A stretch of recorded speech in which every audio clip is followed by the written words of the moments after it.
And even if my head would go through, thought poor Alice, it would be of very little use without my shoulders.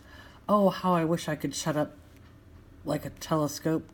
I think I could if only I know how to begin. For you see, so many out of the way things had happened lately that Alice had begun to think that very few things indeed were really impossible. There seemed to be no use in waiting by the little door, so she went back to the table, half hoping she might find another key on it, or at any rate a book of rules or for shutting people up like telescopes. This time she found a little bottle on it, which certainly was not here before, said Alice, and around the neck of the bottle was a paper label with the words "Drink Me" beautifully printed on it in large letters.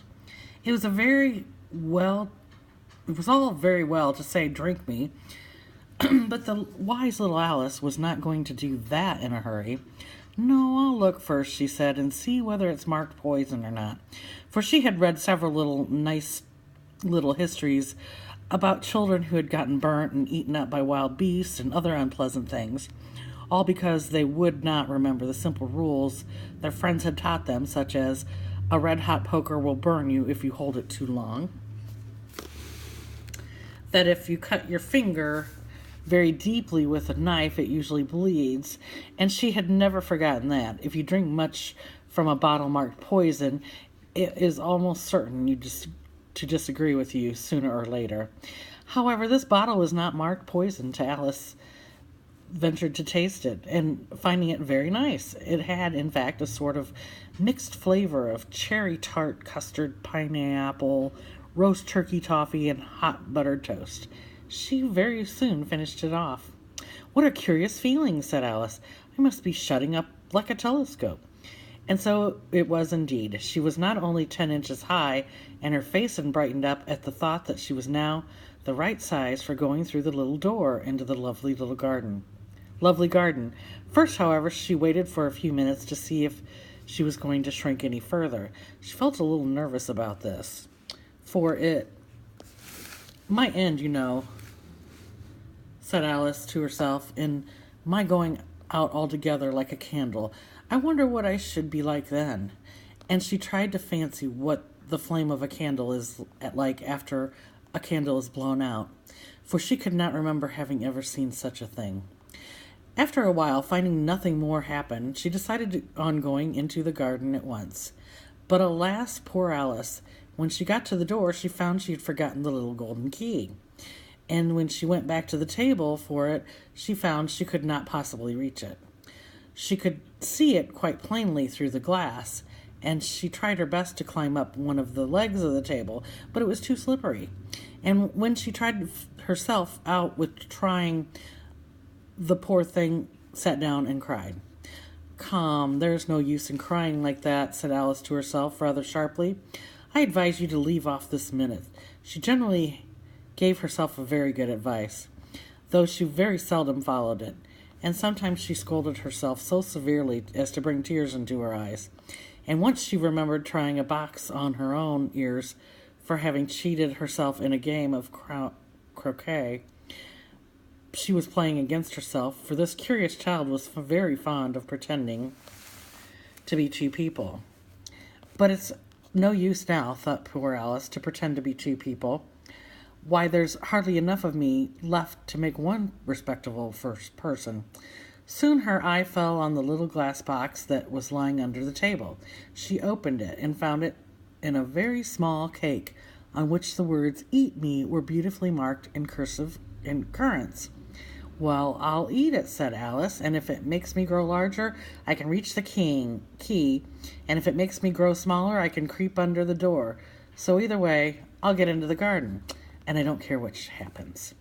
She ate a little bit and was anxiously to herself, which way, holding her hand on top of her head to feel which way it was growing, and she was quite surprised to find that she remained the same size. To be sure, this generally happens when one eats cake, but Alice had gotten so much out into the way of expecting nothing but out of the way things to happen, that it seemed quite dull and stupid for life to go on in the common way. So she set to work, and very soon she finished off the cake. Chapter 2, The Pool of Tears. Curiouser and curiouser, cried Alice.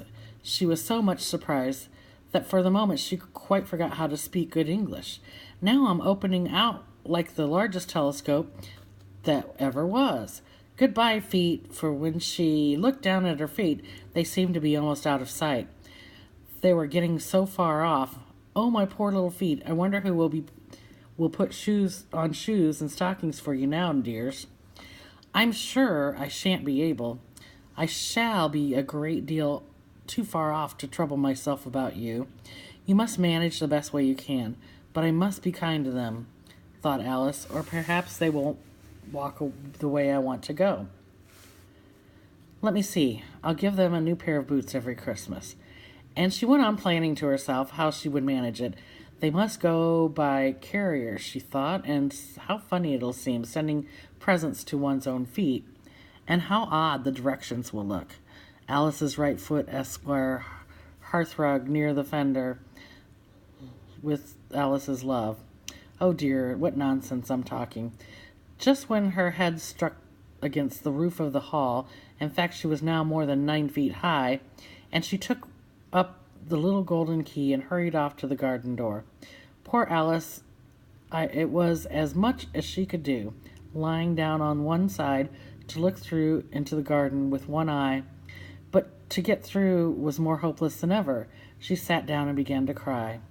You ought to be ashamed of yourself, said Alice. A great girl like you, she might say this, to go on crying in this way. Stop this moment, I tell you. But she went on all the same, shedding gallons of tears until there was a large pool all around her, and about 4 inches deep and reaching halfway down the hall.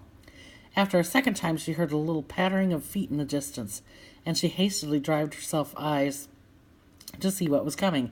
It was the white rabbit, returning, splendidly dressed, with a pair of white kid gloves in one hand and a large fan in the other. He came trotting along in a great hurry, muttering to himself as he came, Oh, the Duchess, the Duchess! Oh, won't she be savage if I've kept her waiting? Alice felt so desperate that she was ready to ask help of anyone, so when the rabbit came near her, she began in a low, timid voice, If you please, sir. The rabbit started violently, dropping the white kid gloves and the fan, and scurried away in the darkness as hard as he could go.